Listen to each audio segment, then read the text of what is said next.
Alors voilà, bonjour et bienvenue une nouvelle fois sur cet espace dédié au site mécaniqueuniverselle.net. Le site qui vise à démontrer que l'humanité, dans sa totalité, évolue sans le savoir vers son ultime perfection. Nous travaillons tous, durant toute notre existence, tout ce que nous faisons dans notre existence revient au final à l'évolution de l'humanité vers son ultime perfection. Cette ultime perfection, je vous renvoie un peu à l'écoute des autres vidéos et puis à la visite du site mécaniqueuniverselle.net. Il y a toujours un lien en dessous pour voir un petit peu ce que j'en dis. En fait, on construit le paradis schématiquement, c'est un peu ça. On construit le paradis pour nos futurs descendants. Alors, il faudra encore quelques siècles, 2, 3, 4, peut-être 10 siècles pour atteindre cet état, mais la plus grande partie du chemin a été réalisée. Entre le moment où nous nous sommes séparés des autres primates et aujourd'hui, on peut mesurer le chemin qui a été réalisé. Voilà. Alors, ça ne fait pas de notre espèce une espèce supérieure, ça fait une espèce différente qui a un but différent, qui a un chemin et une vocation différente, simplement.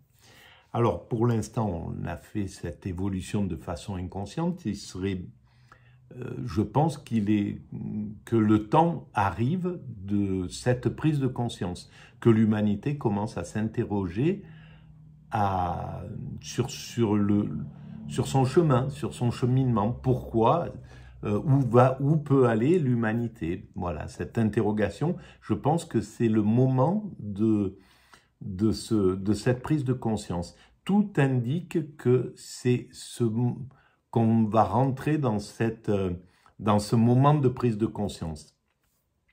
À chaque fois que l'évolution de l'humanité se fait, il y a des prises de conscience qui se développent, qui arrivent un petit peu en coordination, on pourrait dire, mais tout ça c'est intuitif, hein, ça se fait comme ça, l'apparition du divin, de l'idée du divin, l'apparition de, je sais pas moi, le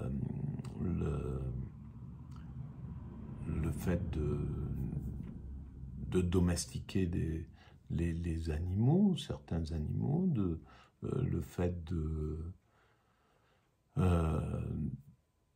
se lancer dans la culture, tout ça, c'est des étapes de l'évolution de l'humanité.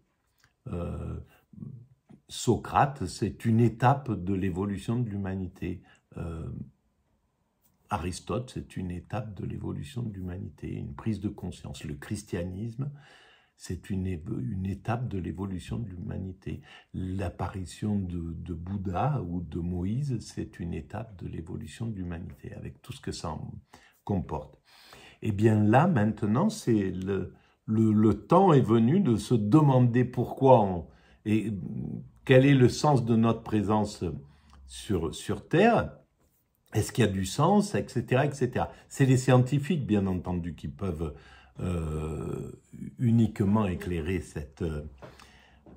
au moins confirmer. Les intuitifs, comme j'en fais partie, en somme, les intuitifs vont amener une idée nouvelle ou un éclairage nouveau, et puis il faut que ça soit confirmé par la science. Il faut que la science le confirme. Et à partir du moment où la science a confirmé, elle entérine et elle dit oui, c'est concret, on peut y aller. Voilà.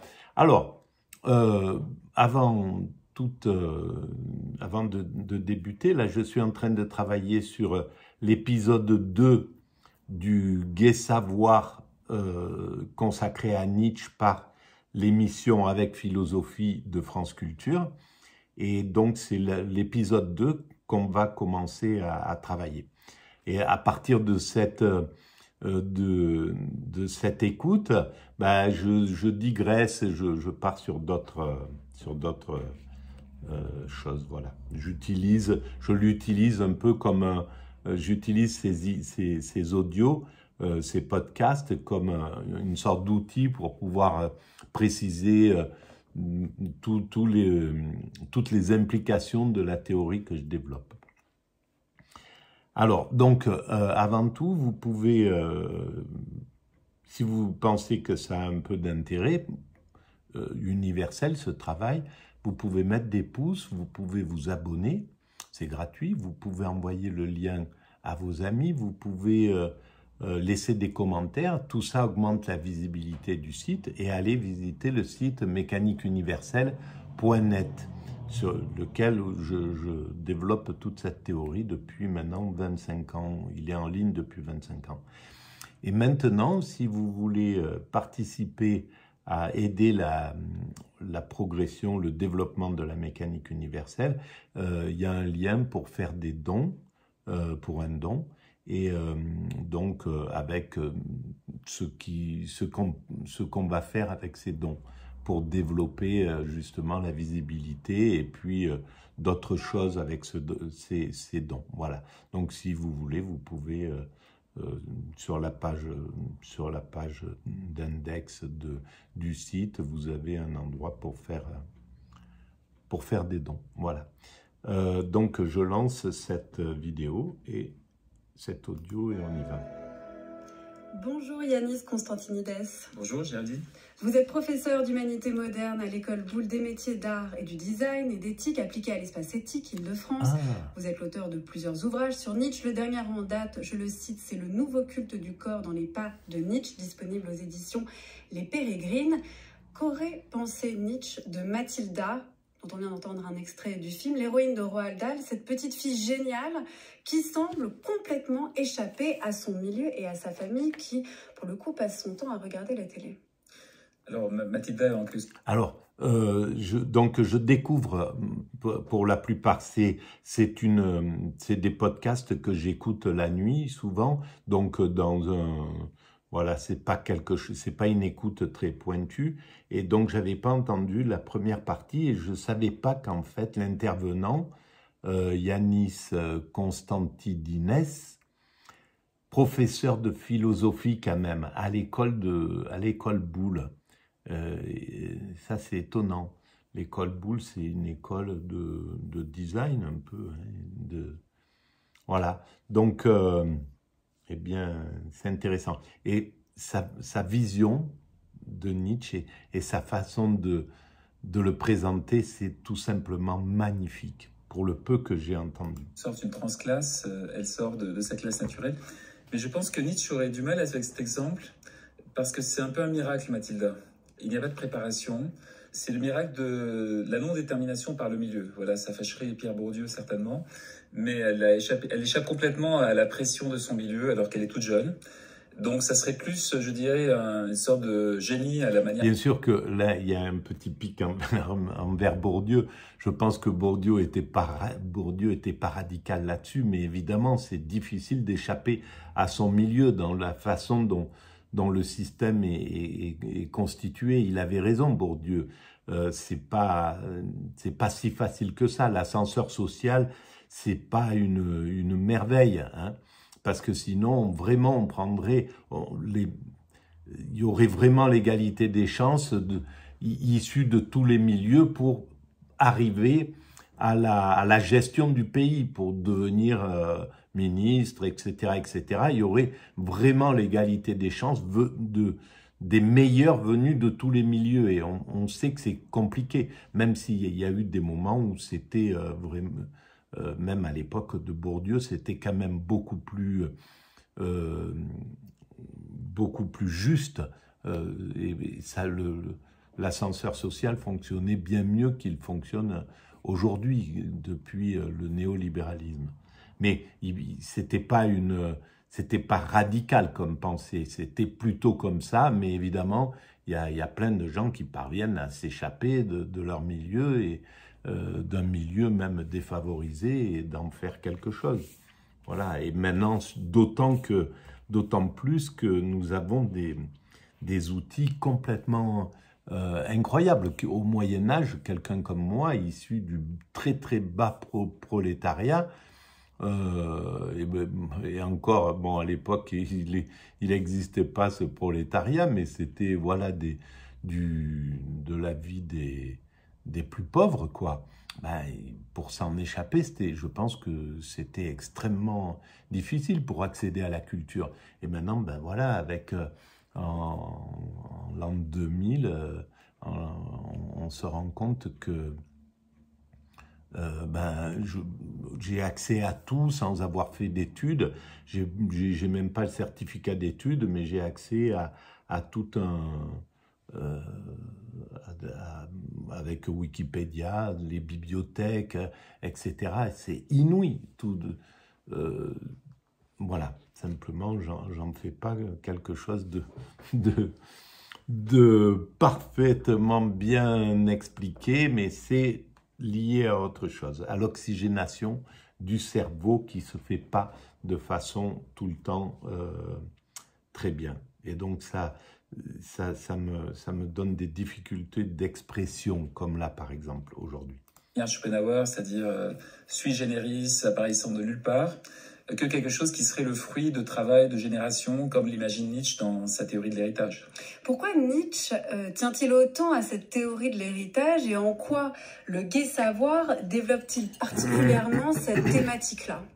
Alors, je parle théorie, mais c'est pas vraiment théorisé, mais je pense d'ailleurs que c'est un angle mort des études nietzschéennes, parce qu'il n'y a pas vraiment d'études, à ma connaissance en tout cas. Donc là, vous nous proposez un angle original et rare. Je crois, original, je l'espère. Je pense que j'en avais parlé il y a longtemps dans une anthologie que j'avais fait de Nietzsche chez Hachette il y a une vingtaine d'années, mais je crois que ce thème-là n'a pas été repris ou développé.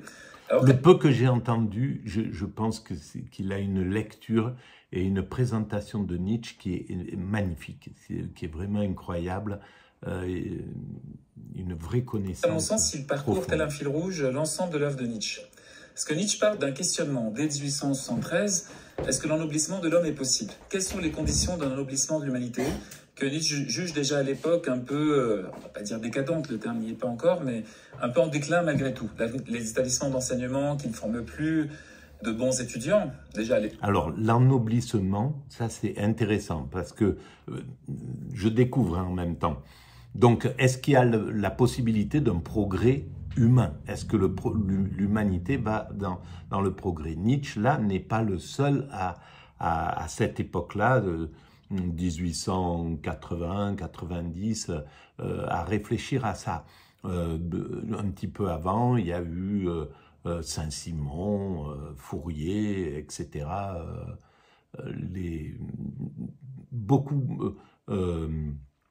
Auguste Comte, Marx, etc., sont dans cette réflexion de l'idée que le progrès peut vraiment amener à une évolution de l'être humain et une évolution positive.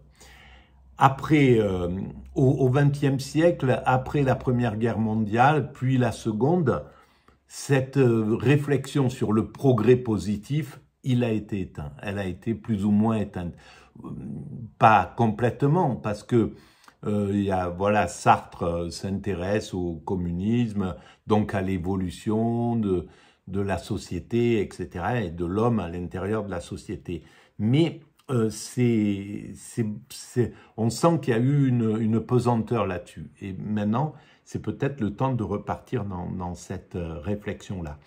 Mais il faut savoir ce que veut dire Nietzsche par l'ennoblissement de l'homme. Qu'est-ce que ça veut dire, cet homme noble qu'il veut, qu'il souhaite, qu'il espère? À l'époque, vous avez ce discours-là, alors qu'on a changé complètement d'époque, et que c'est bien pire aujourd'hui, mais cette idée que Nietzsche veut réfléchir à la manière de produire, si je puis dire, hein, parce qu'il parle de plantes, etc., de produire une humanité meilleure, une humanité d'exception. Et pourquoi, dans le gai savoir, cette thématique est-elle reprise d'une manière particulière? Parce que vous l'avez dit, c'est un fil rouge qui parcourt son œuvre. Le gai savoir date de 1882 pour la première édition, 1887 pour la deuxième édition, à laquelle Nietzsche rajoute une préface et le 5e livre. Qu'est-ce qu'il y a de particulier dans ces 5 livres relativement à cette thématique de l'hérédité et de l'héritage selon vous? Rien de particulier à mon avis pour ce qui concerne le gai savoir. C'est vraiment un thème qu'on trouve de manière un peu perlée dans toute l'œuvre. Voilà, mais vraiment jusqu'à la fin. Donc il n'y a pas de bascule dans le gai savoir. Il n'y a pas de bascule, il y a une continuité. C'est un des rares thèmes, si on peut dire, où il n'y a pas véritablement d'évolution interne, je dirais, où il y a une même idée qui s'exprime dès le début. Dans le rapport à Platon, dont on parlera peut-être tout à l'heure, la question de comment hérite-t-on de la sagesse ou de qualité exceptionnelle, voilà, c'est le... Donc déjà Platon avait cette idée de former des enfants, et on voit à quel point c'est problématique aussi. Comment former des enfants pour qu'ils deviennent pour faire une société complètement parfaite, quoi, entre guillemets. Et ça, c'est... voilà, un petit...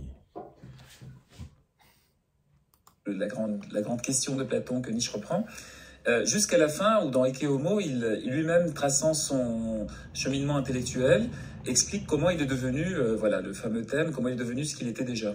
Ce qui paraît assez contre-intuitif aussi quand on a en tête un Nietzsche qui parle du surhomme, par exemple. On a l'impression toujours que chez lui, l'homme est celui qui va s'élever au-dessus de la masse. On connaît ses critiques du socialisme qu'on retrouve dans le gai savoir. On connaît aussi ses critiques de l'instinct grégaire qu'il y a aussi dans le gai savoir. Il y a quand même ce texte-là, une sorte de nœud, de condensé d'un ensemble de thèses nietzschéennes. Donc pourquoi là, dans le gai savoir, ça prend cette forme-là, laquelle précisément, Yanis Constant? La promotion de l'individualité. Bon, et on voit évidemment à quel point ça peut devenir problématique, l'individualité. Alors, il y a eu il fallait gagner cette individualité. Elle était sans doute nécessaire à cette époque-là, mais l'individualité gagnée, c'est-à-dire que l'individu doit être tout pour l'humanité, c'est-à-dire il doit être protégé, selon moi, hein, c'est ce vers quoi nous allons, c'est-à-dire que chaque individu doit être protégé comme l'UNESCO protège toutes les œuvres d'art. Chaque être humain est une œuvre d'art pour l'humanité, c'est un ouvrier de cet état de perfection dont je parle. Nous travaillons tous à cette œuvre-là, et donc à un certain moment, il faudra peut-être encore des décennies et des décennies, peut-être des siècles, pour faire que l'homme devienne, soit aussi bien protégé, aussi que l'individu, en somme, que chaque être humain soit protégé comme une œuvre d'art dans cette humanité. Mais c'est la totalité qui donne le sens de l'évolution de la société, etc. Et on doit comprendre, on doit voir maintenant la totalité pour pouvoir dire on doit sortir du fait que l'Occident, par exemple, se sent supérieur à tel autre groupe humain, etc., etc. Donc on doit aller vers cette égalité, elle est fondamentale. Cette égalité sans enlever nos particularités en gros touristiques, on pourrait dire, en les gardant de façon à faire que de ne pas faire de nos différences l'objet d'un différent, que nos différences, ça soit un apport pour l'humanité. Voilà, comme quand on va se promener dans d'autres pays, on a ce plaisir à rencontrer des gens différents, etc., et à être dans cette chose. Mais avec l'idée qui doit monter maintenant dans l'humanité que nous sommes vraiment égaux, et nous sommes égaux pour l'égalité, elle est simple à comprendre.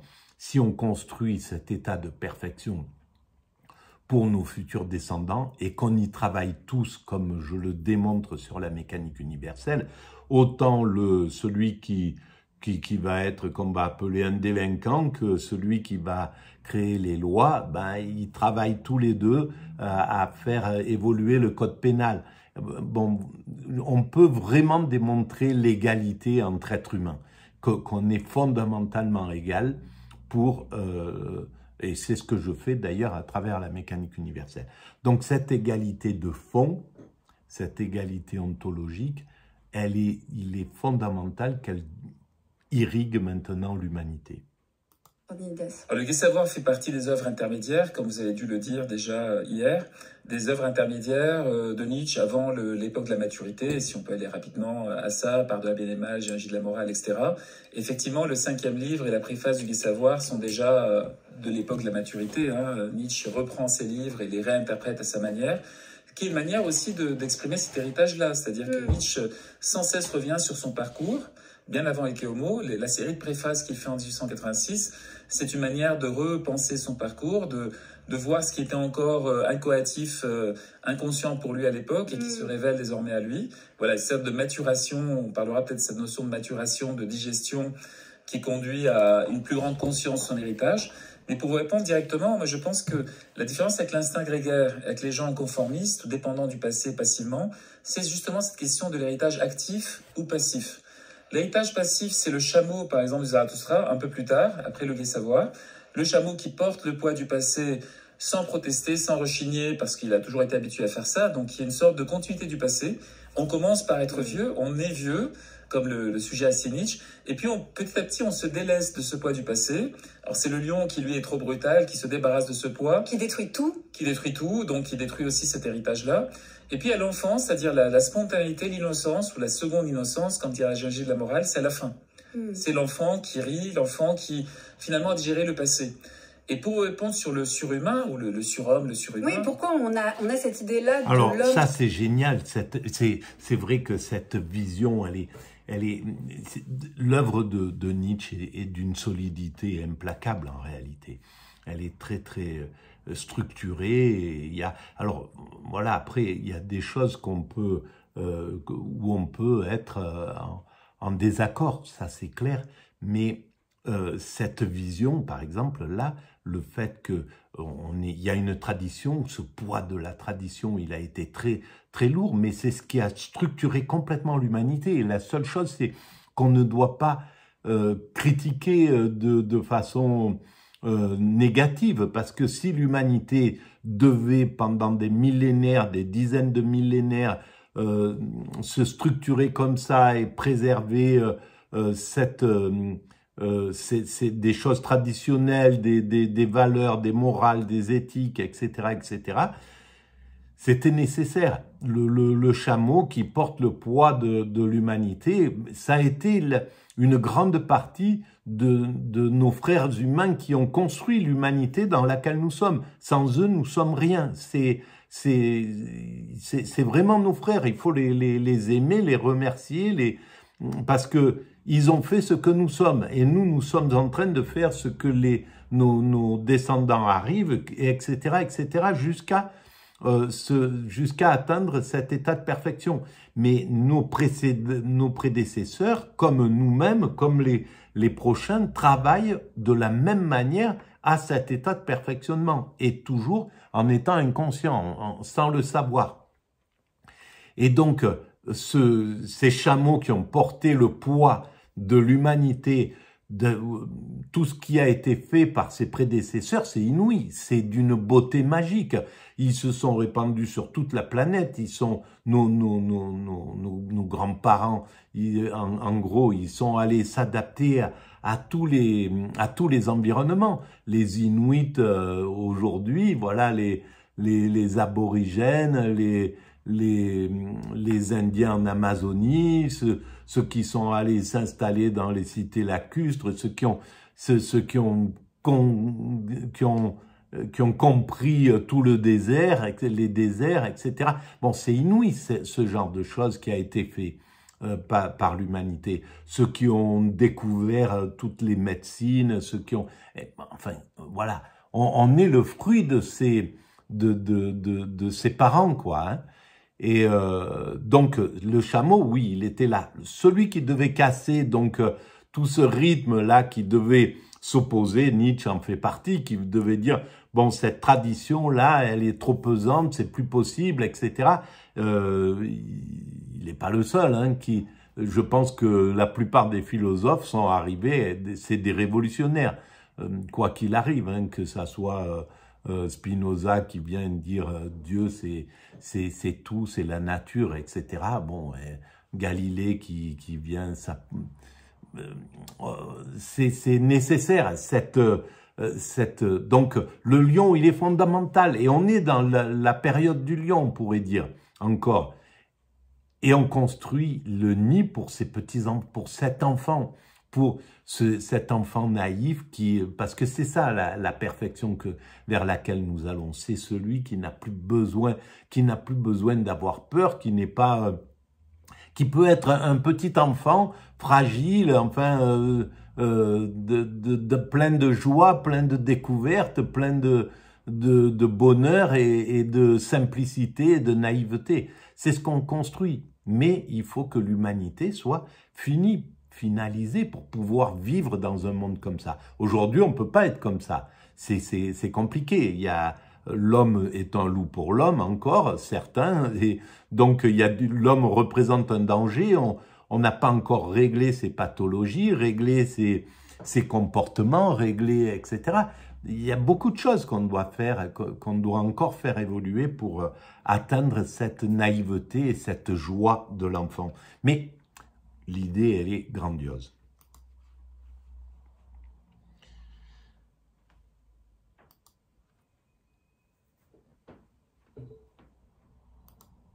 Chez Nietzsche, alors que à vous écouter, Yanis Constantinides, et on va le découvrir à travers les textes du Gai Savoir, c'est pas vraiment ça qui ressort. Voilà, et le surhumain n'est pas une... Alors au début, on traduisait par Superman, vous savez, en anglais. Oui. Avant de traduire maintenant par Overman, ce qui n'est pas non plus formidable. C'est littéralement Übermensch, quoi, Overman. Mais avant de traduire par Superman, en fait, le surhumain, déjà, il n'est pas seul, c'est une communauté. Nietzsche parle souvent d'une communauté de surhumains. Une communauté qu'on peut produire, Alors, c'est tout le paradoxe de produire des gens exceptionnels qui, justement, devront être libres, etc. Mais Nietzsche présente le surhumain littéralement comme un héritier, un homme synthétique, c'est les fragments posthumes de la fin, c'est l'individu souverain synthétique qui tient l'ensemble du passé jusqu'à lui-même compris dans cette unité-là, qui ne souffre plus du passé, mais qui l'a digéré. Là, c'est l'enfant spirituel un des enfants spirituels de Hegel, voilà. Nietzsche, il est, malgré tout son génie, c'est quand même, et il a raison, il le dit, on n'invente rien, on reprend les choses, etc. Qui peut désormais être un véritable héritier du passé. Donc, ni véritablement critique de la masse, ni promoteur du surhomme seul, isolé et surplombant le monde, on trouve chez Nietzsche, et notamment dans le Gai Savoir, l'esquisse d'un homme, on pourrait dire, qui serait un héritier, un bon héritier? Notamment dans le paragraphe 337, sur l'humanité à venir. Voilà, l'esquisse d'un homme à venir, 337. Qui serait un véritable héritier. Le Zarathustra dirait l'héritier parfait. L'héritier parfait, c'est-à-dire celui qui n'est pas dans le ressentiment envers le passé. C'est très important aux yeux de Nietzsche. Ne pas rejeter le passé avec du ressentiment, ne pas faire une croix sur le passé ou jeter une pierre derrière soi et avancer. Ça n'a pas de sens pour Nietzsche. Ah, ça c'est génial, voilà. Donc, c'est là où on voit que c'est un génie. Il y a pas, c'est évident que, donc, parce que c'est un esprit critique puissant, Nietzsche. C'est même, des fois, il est vraiment caustique, il est violent dans ses termes. Et là, le fait de ne pas rejeter les choses, même si, ça veut dire qu'il ne rejette pas Platon, il ne rejette pas Socrate, même s'il critique ça pour pouvoir faire sa propre philosophie, mais ça veut dire qu'il a compris que cet apport était fondamental à ce que nous sommes. Les effets du passé sans pouvoir s'en libérer. C'est un rapport dynamique au passé, si je puis dire. On le subit pas, mais on le nie pas non plus. Parce que le surhomme, contrairement à des idées reçues, n'est absolument pas l'individu solitaire, génial, qui a rompu avec le christianisme, qui a rompu avec tout, qui trône sur l'humanité. Au contraire, c'est celui qui en dépend le plus, si on peut dire, parce qu'il a accepté l'héritage de tout le passé. On va déplier tous ces aspects. Bon, on va arrêter là pour cette vidéo, mais c'est une vraie clarté, un éclairage magnifique donc de ce Yanis Constantinides sur Nietzsche. Ça a été une révélation, le peu de voilà ce que j'ai picoré comme ça de cet épisode 2. On va aller au bout de cet épisode 2. Ça va représenter plusieurs vidéos parce que là on n'est qu'à 9 minutes et il y en a 59. Mais je pense que c'est une des présentations de Nietzsche, un des exposés sur Nietzsche, pour moi, qui m'a permis de voir à quel point je me suis planté souvent sur Nietzsche et à quel point je n'avais pas compris la profondeur de ce travail. Voilà, donc on arrête là, ça continue. Je vous remercie de votre présence, de votre bienveillance, voilà, je sens votre présence et parfois de vos commentaires, etc. Et je vous dis à très bientôt. Merci.